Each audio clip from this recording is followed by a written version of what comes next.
C'est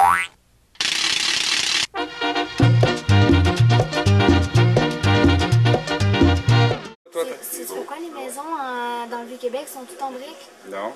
Parce qu'avant, il y a les Anglais puis les Québécois, ils étaient en guerre. Okay. Puis ils avaient fait une grosse muraille en briques.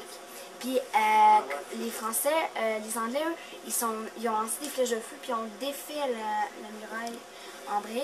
Okay. Puis ils sont allés détruire le château Saint-Louis, okay. qui était avant le château Frontenac. Okay. Puis là, l'année passée, non, il y a 2 ans environ, ils faisaient des fouilles pour voir s'il n'y avait pas des choses qui étaient restées, qui n'avaient pas brûlé du château Saint-Louis. Ils ont fait des fouilles il y a 2 ans à côté du château Frontenac.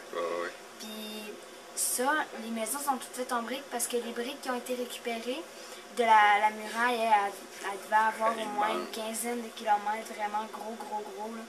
Puis il y a des briques qui n'ont pas été prises. Eux, ils les ont gardés, puis ils ont fait plein de maisons avec ça. C'est pour ça qu'il y a plein de maisons en briques dans le Vieux-Québec. Et le Château Frontenac, tu avais fait une recherche là-dessus, c'est ça? Oui, c'est qui cette compagnie-là qui a ça, le Château Frontenac? C'est Louis de Buade qui a construit ce château-là.